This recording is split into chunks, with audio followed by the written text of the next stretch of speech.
At midnight, you have to play a game. Why It's just something we do when someone new joins the family. a game? What game? It's such a blast to see you in this more, I guess, devious role, this darker and more Thank devious you. role. Yeah. What was it that drew you to it? Were you excited to dig into this darker side? You know, it wasn't like I set out to do it. I was given this gift. They sent me this script, and the script was perfect. It's such a great script. These guys are brilliant.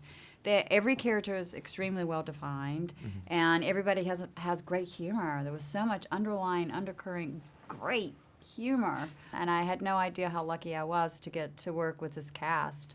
I think everybody was cast so just appropriately, and everybody brought 100% to that character and even added to it. So you had a great script, and then everybody even made it better.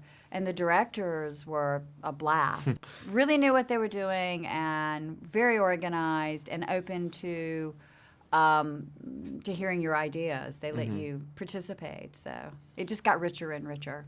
Yeah, all the characters certainly kind of feel informed by the actors that are bringing themselves to the role in some way. Yes, And it's so true. as an audience member, you know, especially with everything going on right now, it feels kind of timely and cathartic to see, I guess, for lack of a better term, this old money family have their traditions kind of come back and bite them in the ass. And I'm wondering does that make this family easy to root against then, because they're set in their ways and they're kind of old world and traditional? Or, I don't know, do you feel for them in some way? I would have to ask the audience Yeah. how they feel, but I tried to bring in elements of to my character that you would feel empathetic, and I think my sons, you definitely feel empathetic for them. They are tortured by the situation that they are in, and they see this light in Samara's character. They see the goodness in her. I see it too. So in the beginning, I see her as replacing me. I see her as the next me. I mean, I really love her. It's so unfortunate that she drew this card, but this is our destiny. We have no other choice. So I think there's a complexity to the characters that of course you're rooting for Samara, but at the same time there is this twisted idea that you can contemplate the situation that they find themselves in. Right, you kind of see everyone's stomachs turn when she pulls that card to some extent. So you know that they don't want to do it. Yes, it's Bound by like duty. it's like the worst. It's Yeah. like the worst thing that could possibly happen, but here we are. Hide and seek? Are we really gonna play that? Well, the rules are simple. You can hide anywhere. We then try to find you. So there's no way for me to win, right? I mean, stay hidden till dawn.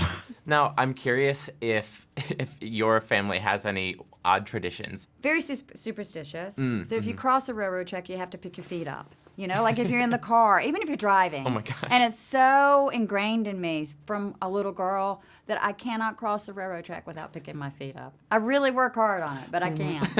And let's see the other weird ones. Oh, Popeye. Popeye is a car's coming up and it's got only one headlight. If you're with your date or whatever, you have to pinch them because otherwise you're going to get pregnant.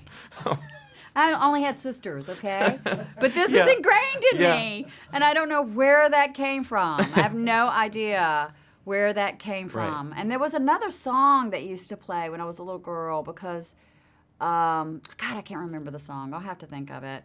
But this song was playing when one of their friends got in an accident, so we had to pinch ourselves when that song played too, but I can't remember the So a lot of pinching going on. A lot of pinching. A lot of pinching. Do you pass any of this on to your own children then? They lift their feet. They lift their feet when we go over the railroad track. I passed it on. That's so How weird funny. is that? Yeah. How Can weird imagine is being that? in the I car think they with know everyone. about the headlight too. Speaking of your family, your daughter Margaret's had such a huge, amazing couple of months with Once Upon a Time in Hollywood and her Emmy nomination, and I'm wondering what's it like to kind of see her follow in the acting footsteps? She came into the world being her own self, and she danced with all these amazing. She got into all these incredible summer camps. She went off to San Francisco.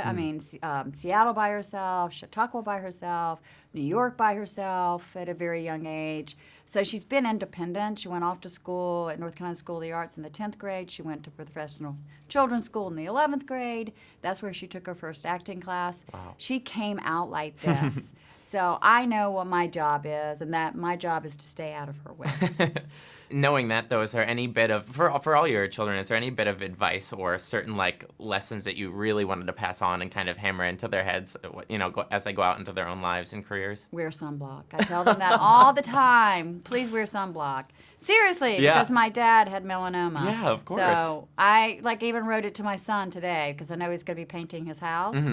Please wear sunblock. That is so important. They just went up to Italy. It was like, please wear sunblock. We're gonna start the count. Good luck.